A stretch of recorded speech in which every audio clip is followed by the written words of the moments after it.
कौन सी स्त्रियां इन तीन चीज़ों के लिए हमेशा तड़पती रहती हैं। नमस्कार प्रिय दर्शकों, एक बार फिर से आप सभी दर्शकों का हमारे YouTube चैनल में बहुत बहुत स्वागत है। दोस्तों, आज का वीडियो बड़ा ही रोचक और ज्ञानवर्धक होने वाला है।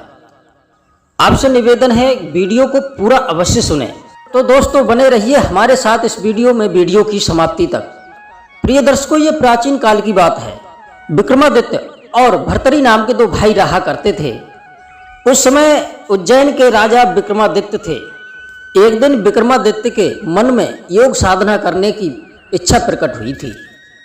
तो एक दिन राजा विक्रमादित्य ने अपने भाई भर्तरी को अपने पास बुलाया और अपना सारा राजपाट अपने भाई भर्तरी को सौंप दिया और खुद अपने शरीर पर भस्म रमाकर साधना करने के लिए जंगल की तरफ निकल गए।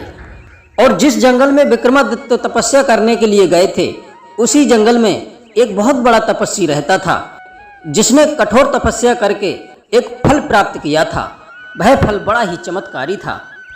उस फल में यह तासीर थी कि जो भी कोई उसे खाता वो अमर हो जाता, अगर कोई बूढ़ा खाता तो वो नौजवान हो जाता। वह फल बड़ा ही गुणकारी था। इस गुणकारी फल को अगर कोई कुरूप खा लेता तो वह सुंदर बन जाता, और यदि कोई रोगी खा लेता तो वह निरोग हो जाता। ऐसे फल को पाकर के वह तपस्वी बड़ा खुश था। तो वह योगी सोचने लगा कि अगर मैं इस फल को अपनी पत्नी को दे दूं तो मेरी पत्नी सुंदर और जवान खूबसूरत दिखेगी। वह तपस्वी अपनी पत्नी के पास गया और अपनी पत्नी को फल देते हुए बोला, प्रिय, तुम ये फल खा लो। ये खाकर के तुम हमेशा जवान बनी रहोगी और सुंदर दिखती रहोगी, और मैं तो तुम्हें देखकर ही जीता रहूंगा। मगर उस तपस्वी की पत्नी बहुत ही बुद्धिमान थी। तो वह अपने पति को समझाने लगी कि स्वामी, मनुष्य के अंदर ये बहुत बड़ी कमी होती है कि अगर उसके पास किसी प्रकार का भी एक ऐश्वर्य प्राप्त हो जाए तो उसे बहुत बड़ा अहंकार हो जाता है। उसके मन में कई प्रकार के विकार आ जाते हैं, जिसके कारण उस व्यक्ति का पतन होना निश्चित है। धन, पद, ज्ञान और रूप को पाकर के वह अपने मन को गिलानी से भर सकता है, और इन्हीं के चलते वह अधर्म और अनीति कार्यों में भी विलिप्त हो सकता है। इसलिए दोस्तों, मनुष्य को आवश्यकताओं के अनुसार ही भोग भोगना चाहिए, क्योंकि ज़्यादा भोग भोगने से वही हमारे पतन का कार्य बनता है।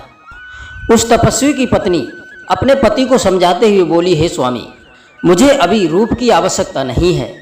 अभी हमें आवश्यकता है तो केवल धन की, ताकि हम अपने घर को ठीक तरीका से चला सकें।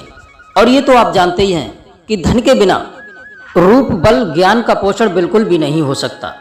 जैसे बिना दक्षिणा के यज्ञ करना व्यर्थ है और बिना संतान के मैथुन करना भी व्यर्थ होता है, ठीक इसी प्रकार बिना धन के मनुष्य भी बेकार है।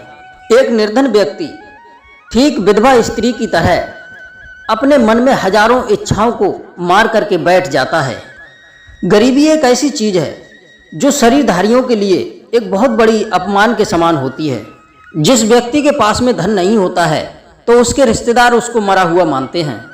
जिस व्यक्ति के पास धन नहीं होता, ठीक उसके सगे भाई भी उससे मुंह मोड़ जाते हैं और उसे अपना भाई कहने में अपने आप की तौहीन समझते हैं और उससे अपना रिश्ता भी छुपाते हैं। उसके मित्र भी उसके शत्रु बन जाते हैं। इसलिए दोस्तों, गरीबी प्राणियों के लिए एक मृत्यु के समान है। वैसे कहने के लिए तो ये एक छोटी सी मूर्ति है, लेकिन विपत्तियों को रहने के लिए ये एक बहुत बड़ा घर है। निर्धन व्यक्ति को ठीक उसी प्रकार से लोग त्याग देते हैं जैसे पैरों पर चिपकी धूल जरा सा पानी डाल करके और उसको बहा देते हैं। झाड़ी हुई धूल को भी व्यर्थ समझ करके फेंक देते हैं। अगर निर्धन व्यक्ति किसी को कुछ देने की इच्छा से अगर उसके घर पर जाता है, फिर भी लोग उसको भिखमंगा ही मानते हैं। धनहीन व्यक्ति के लिए उसका जीवन उसके लिए एक बोझ के समान होता है। प्रिय दर्शकों, उस तपस्वी की पत्नी उस तपस्वी को समझाती है, हे स्वामी, गरीब की पत्नी, गरीब की स्त्री चाहे कितनी ही सुंदर क्यों ना हो, लेकिन फिर भी लोग उसे हीन दृष्टि से देखते हैं। इसलिए मुझे तुम्हारा ये चमत्कारी फल खा करके मुझे सुंदर नहीं बनना है। तुम एक काम करो, यह फल राजा को ले जाकर के दे दो। अगर राजा सुंदर और जवान बना रहेगा तो वह अपने प्रजा की देखभाल भी अच्छी तरीका से करेगा और वह निरोग भी रहेगा, और राजा तुम्हारे लिए बहुत सारा धन भी देगा इस फल के बदले में। तुम उस धन को लेकर के अपने घर चले आना। राजा द्वारा दिए गए उस धन से हमारी भी जिंदगी में 4 चांद लग जाएंगे। प्रिय दर्शकों, उस तपस्वी ने अपनी पत्नी की बात मान करके और वह फल ले जाकर के उस राजा के पास पहुंच गया। प्रिय दर्शकों, उस समय उस राजगद्दी पर विक्रमादित्य के भाई भर्तरी उस समय राज कर रहे थे। तब उस तपस्वी ने उस फल को राजा को देते हुए उस फल के गुणों के बारे में राजा को बताया कि हे महाराज, यह फल मैंने बड़ी ही कठिन तपस्या करके इसको प्राप्त किया है। यदि आप इस फल को खा लेंगे तो हमेशा के लिए अमर हो जाओगे। महाराज, आप हमेशा सुंदर और जवान दिखोगे। यह सुनकर के उस फल को उस राजा ने ले लिया और उस तपस्वी को बहुत सारा धन देकर के उसे वहां से विदा कर दिया। राजा उस फल को अपने हाथ में लेकर के सोचने लगे कि मैं सबसे अधिक प्रेम अपनी रानी से करता हूं। अगर यह फल मैं अपनी रानी को खिला दूंगा तो वह हमेशा सुंदर और जवान दिखती रहेगी और मैं तो उसके रूप को देखकर ही जीता रहूंगा।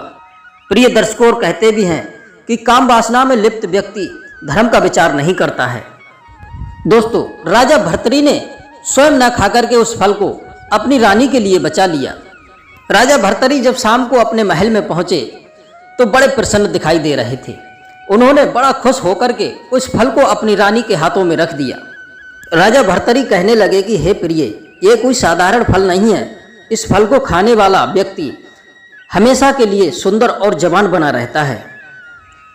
इसलिए यह फल मैं तुम्हारे लिए लेकर आया हूँ, क्योंकि मैं तुमसे बहुत अधिक प्रेम करता हूँ। तुम इस फल को खा लो तो तुम हमेशा के लिए सुंदर और जवान बनी रहोगी और मैं तुम्हें देखकर ही जीता रहूंगा। दोस्तों, उस रानी ने उस फल को राजा से लेकर के और वह फल छिपा करके रख दिया और राजा से कहने लगी कि ठीक है, मैं इस फल को बाद में खा लूंगी। दोस्तों, फल देकर के राजा तो अपने दरबार में चले गए और वह हाथों में फल लेकर के रानी सोचने लगी कि अगर मैं इस फल को खा लूंगी तो मैं हमेशा के लिए सुंदर और जवान हो जाऊंगी। रानी ने सोचा, मैं सबसे ज्यादा प्रेम उस कोतवाल से करती हूँ, क्यों ना मैं यह फल ले जाकर के अपने उस प्रेमी कोतवाल को ले जाकर के दे दूं। दोस्तों, वो रानी अपने पति से ज्यादा प्रेम उस कोतवाल से किया करती थी। दोस्तों, वह फल ले जाकर के उस रानी ने अपने प्रेमी यशपाल कोतवाल को दे दिया। अपने प्रेमी को वह फल दे करके और वह वहां से लौट आई। यशपाल कोतवाल ने भी उस फल के बारे में जब सुना तो उसने उस फल को खाया नहीं। यशपाल सोचने लगा कि मैं सबसे प्रिय अपनी प्रेमिका को ये फल दे करके और उसे हमेशा जवान और सुंदर देखना चाहता हूँ। इसलिए वह फल ले जाकर के यशपाल ने एक अपनी प्रेमिका वैश्या को दे दिया। वह कोतवाल सबसे अधिक प्रेम उस वैश्या से किया करता था। जब उस फल को वैश्या ने अपने हाथों में लिया तो वह सोचने लगी, वैसे भी मैं इस शरीर से दिन भर में ना जाने कितने पाप कमाती हूँ और यदि इस फल को खाकर के मैं हमेशा के लिए जवान या सुंदर बनी रहूंगी तो फिर पता नहीं इस पाप को मैं कब तक अपने सर पर चढ़ाती रहूंगी। वैसे भी मैं पिछले जन्मों के कौन से कर्मों के कारण यह जीवन भोग रही हूँ और अगर मैं इस फल को खा लूंगी फिर तो मेरा जीवन जीते जी नरक बन जाएगा। वैश्या ने सोचा, इसलिए यह फल मैं राजा को दे दूं। राजा हमेशा प्रजा की सेवा करेगा, अपने राज्य की देखभाल करेगा, क्योंकि यहाँ के जो राजा हैं वो बड़े ही धर्मात्मा हैं और बड़े न्यायप्रिय राजा हैं। और ऐसा राजा अगर हमारे राज्य में हमेशा के लिए बना रहेगा और वह हमेशा के लिए अमर हो जाएगा और सुंदर दिखेंगे तो हमारे राज्य में किसी प्रकार की कोई भुखमरी नहीं फैलेगी। यही सब बातें सोच करके वो वैश्या उस फल को लेकर के उस राजा के पास पहुंच गई, जो फल राजा ने अपनी पत्नी को दिया था। उस फल को देखते ही राजा तुरंत पहचान गए कि ये तो वही फल है जो कुछ दिन पहले मुझे एक तपस्वी ने ला करके दिया था, परंतु वो फल तो मैंने अपनी पत्नी को ले जाकर के दे दिया था, पर इसके पास, इस वैश्या के पास ये फल कैसे आया। जब राजा ने बहुत सख्ती के साथ में उस वैश्या से पूछा तो उस वैश्या ने डर के मारे राजा को सारा हाल बता दिया कि मुझे मेरे प्रेमी यशपाल ने मुझे दिया है। तब राजा ने तुरंत यशपाल कोतवाल को बुलाया और कोतवाल से पूछा कि यह फल तुम्हारे पास कहां से आया। तो उस कोतवाल ने कह दिया, महाराज, यह फल आपकी रानी पिंगला ने मुझे दिया था, क्योंकि महाराज तुम्हारी जो रानी है वो तुमसे ज्यादा मुझसे प्रेम करती है। अपनी पत्नी की इस तरह की करतूतें सुनकर के वह राजा बहुत दुखी हो जाता है। राजा के मन में अपनी पत्नी के प्रति जो लगाव था वो तुरंत ही खत्म हो गया। राजा सोचने लगा कि इस दुनिया में जितने भी रिश्ते हैं वो सारे नाम के रिश्ते हैं और इन्हीं रिश्तों में पड़ करके मनुष्य अपने परलोक को बिगाड़ लेता है। क्योंकि राजा को अब वैराग्य हो गया था और राजा अपनी पत्नी पिंगला से बहुत घृणा करने लगे। उसे अकस्मात राजा के मन में अपने रानी के प्रति घृणा हो गई। और ये बात सत्य है प्रिय दर्शकों, बदचलन स्त्रियों में ये बहुत बड़ा दुर्गुण होता है।